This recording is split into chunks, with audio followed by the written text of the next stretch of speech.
What is up, Earthnoids and Spacenoids? I am just a simple new type, and in this episode, we are once again following the 908th Mobile Recon Company and Petty Officer Cuaran. Last time, we were introduced to Cuaran and the recon team. The team got word of a supply drop gone wrong. After they pick up the supply package, they find out that EFF planted a bomb. He informed his men of the bomb and successfully saved everyone. In this episode, Cuaran gets screwed over and is the last one standing during a mission. He will find an EFF soldier and tend to her wounds. So let's get into this.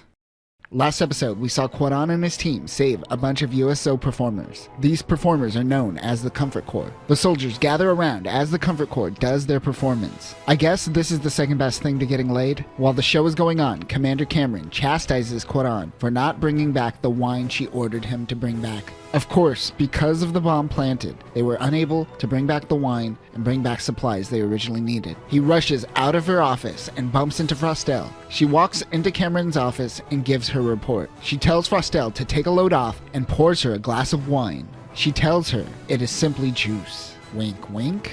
This is because she is still underage. I assume they are going off of Japanese laws, and in Japan, you could drink and smoke at the age of 20, and the age is considered an adult in Japan. Hatachi is the word for 20-year-old, and is a special word and doesn't actually follow the same grammar as, say, a 19-year-old. While this is happening, drunken soldiers are making a fool of themselves on stage. The next performance is a cello player, but the cello player begins playing an elegy that stops everyone from complaining. This happens to be an old requiem from the pioneering days, aka during the construction of the colonies. It is a song dedicated to those who died in space during the cultivation of the colonies. Cuaran makes it to the show to hear the song. Guile mentions that his grandpa used to hum this song to him when he was younger. It makes him cry. This song instantly sends Cuaran back to the past, where he witnesses his parents getting killed. It appears as though they saved him from what looks like a colony gassing. This memory is still very vivid in his head. He bums himself out and leaves, but is confronted with a girl named Aries. She thanks him personally for saving them from the bomb.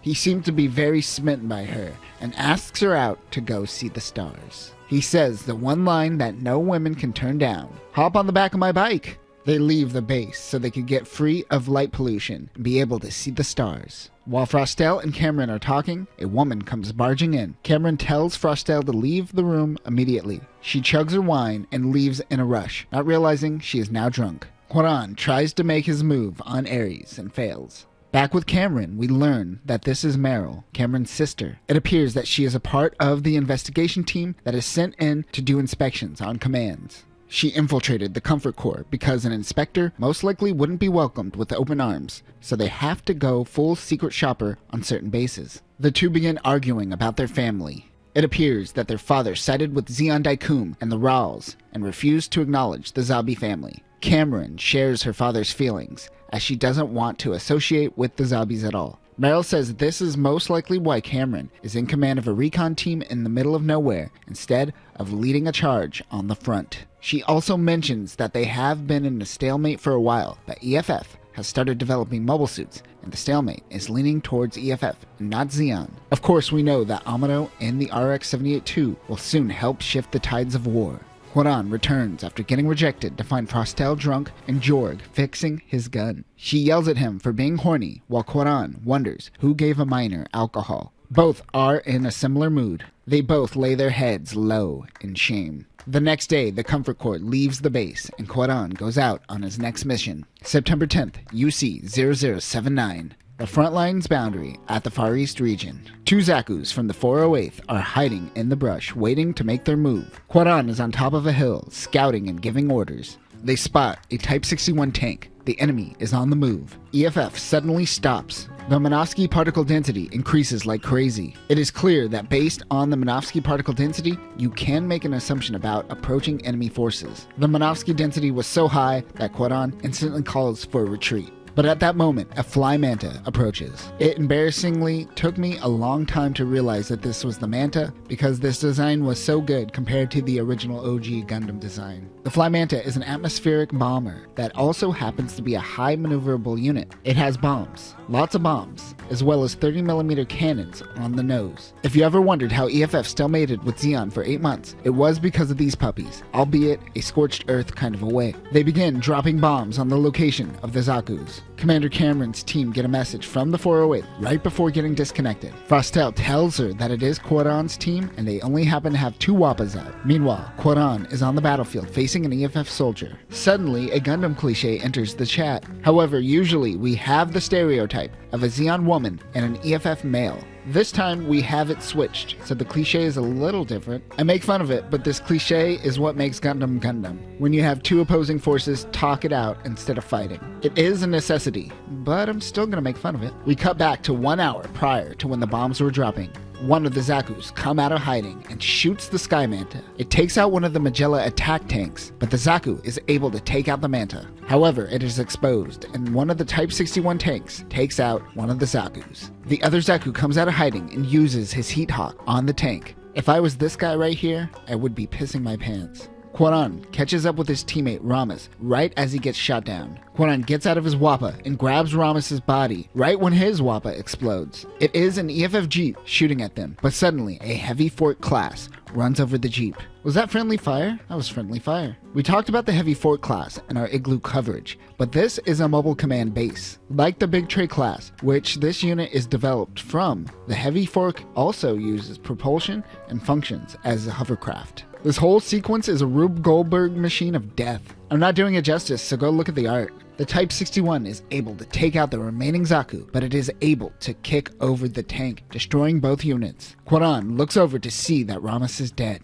Cameron is trying to figure out what happened to Cuaran when a dispatch rider comes in. Back on the battlefield, Cuaran pets his Mustang and detaches the Mazura MG-74S machine gun. When piloting the Wappa, the pilot must take one hand off the wheel in order to fire it. But when detached, it's essentially a minigun. He looks around and sees nothing but death, until he runs into an EFF soldier. They have a standoff. The dispatch riders tell Cameron that a recon team has been reassigned to a mission to find EFF breaches. This means that Cuaran's search will have to wait. Cameron calls for Sol. The EFF soldier passes out from blood loss. Cuaran treats her wounds. She wakes up again and doesn't want his help. He pulls out a pole impaled into her abdomen. She writhes in pain. The recon team is arguing with the dispatch team as they give them their new orders. It is now nighttime and the team hasn't rescued Cuaran yet. He wonders where they are. Meanwhile, Operation V is almost ready to go. We see the gun cannon, the gun tank, and Grandpa going through tests. Cuaran wonders what to do. He can't exactly carry a wounded soldier. He goes and talks to his Wappa. He then goes and takes some parts from Ramas' Wappa. He asks Ramas' dead body if it is okay if he borrows some of his parts. Uh-oh, he's talking to dead bodies. He fixes up his Wappa and heads back to find that the EFF soldier is gone. Suddenly, he is shot at. Cuaran grabs his machine gun and aims it at the girl. But instead of shooting her, he grabs a rock and throws it at her face, knocking her out. That'd be kind of funny if he accidentally killed her. He wonders where she was hiding that gun. Cameron is trying to figure out why the enemy forces are being so aggressive on the front lines. They think it may be a land battleship, similar to the Doubleday class. She said if that were the case, it would be the recon team's fault for not having any intel on this mysterious battleship. She wants more Luggins doing recon, but they definitely need more people like Cuaran with boots on the ground intel. Cuaran is making his last minute fixes on his Mustang when the girl wakes up. He says that he doesn't want to kill and just wants to get back home to space. From what I know, there wasn't a draft. Someone should have told him that he didn't need to join the military. She says she doesn't feel the same way because she experienced her home get destroyed by a colony. He gives the EFF soldier a flare gun to use to try to rescue herself. Cuaran tries to take off,